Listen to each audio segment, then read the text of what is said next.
Tonight, we're tracking a weather impact alert, which has already caused a tornado watch.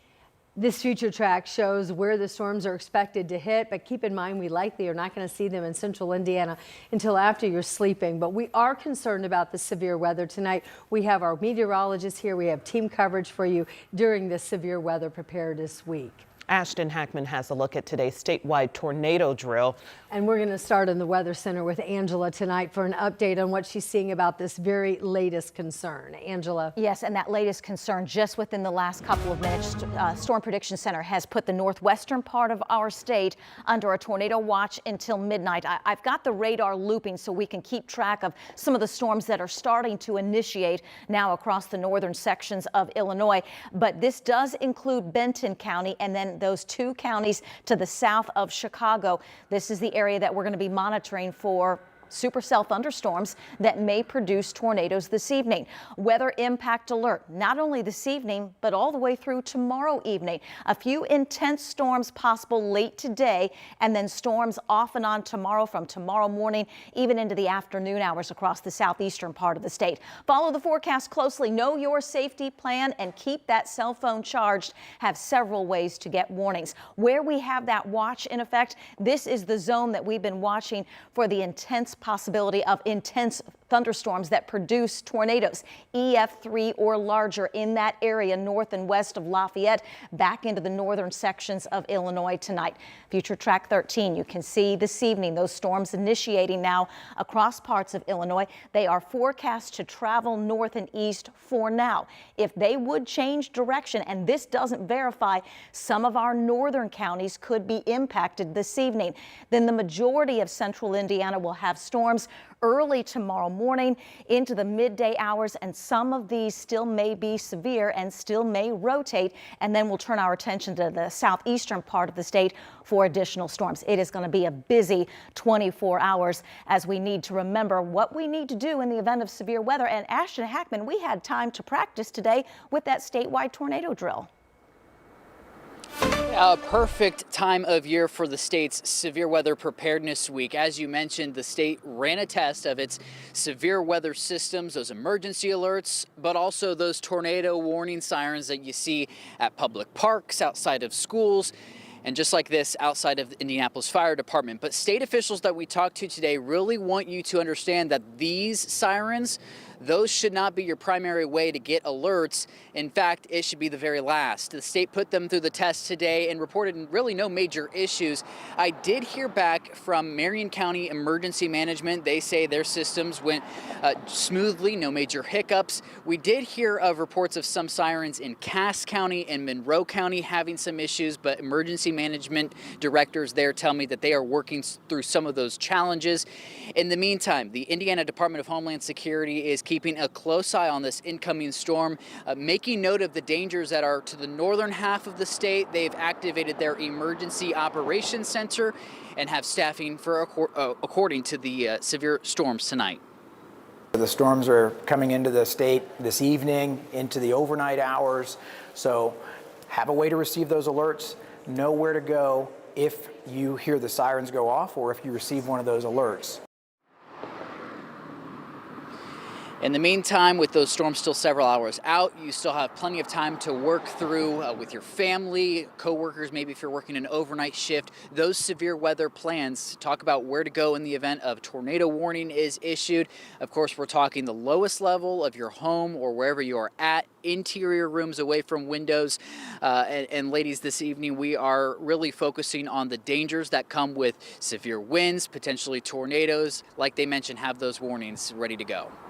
Yes, all right. Thanks so much. Some good information there, Ashton. Thank you for that. Also tonight, we want to make sure you know that we are going to have you covered. We are going to have weather coverage with our meteorologists on WTHR Plus for you tonight. And that's where you'll also find our live Doppler 13 radar and extended forecasts and so much more, so you can know exactly what's going on in your specific neighborhood.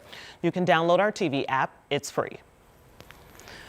Tonight, Indianapolis city leaders as well as Metro Police are working on a way to keep kids safe ahead of spring break. And we just learned about that plan today. They came together and had a presser, and we're learning that part of the problem and part of the solution involves more officers downtown. They've also created a center for resources. Matthew Foltz has more. As the mayor of our city, I take the safety of our kids very seriously. On Tuesday morning, Mayor Joe Hogsett joined IMPD and other community organizations announcing the next steps in keeping kids and teens safe this summer. We want more than just a warning. We want a meaningful intervention.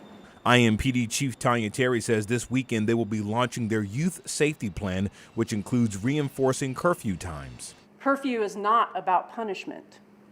It's about protection. The curfew says teens 15 through 17 may not be out in public without a parent on the weekends between 1 and 5 a.m., and they cannot be out past 11 p.m. Sunday through Thursday. Children under 15 cannot be out between 11 p.m. and 5 a.m. any day of the week. Now, the city is also launching their Connection Center again. This will be for teens who are caught out past curfew, and they will be taken to the center. Youth will be met with care, provided snacks and drinks, and we can surround them with resources and people who are trained to help youth find alternative recreational opportunities. We want to see, first and foremost, the youth feel safe. Demita Jefferson helped with resources at the center last summer after there were multiple shootings involving teens in downtown Indy. While she says no teens were brought there, having the option is valuable. 16, 17, or even a 13-year-old can't tell you where they can go to Indianapolis when they need support. So having this center allows them to see some of the resources that are within Indianapolis. Chief Terry says IMPD will also have more officers patrolling downtown, plus Indy peacemakers. She's also calling on parents to step up and know where your children are. We recognize that IMPD can't do this alone, and our kids are worth it. And it will take all of us to make sure that they stay safe. A plan to make sure kids and teens stay safe. Reporting in downtown Indy, I'm Matthew Foltz, 13 News. IMPD is yet to say where the center is going to be located in order to keep the kids who go there safe. They say they plan to use it on weekends when they anticipate larger crowds in downtown. Tonight, Anderson police are trying to figure out what led to a shooting which put a woman in the hospital in critical condition. Officers tell us it happened around 11 o'clock last night. Detectives have identified some persons of interest, but at last check, they had not made any arrests. In April, a Marion County judge will sentence an inmate after finding him guilty of murdering another inmate. It all happened at the Marion County Adult Detention Center back in June of 22. 36-year-old Charles Barron Jr. died.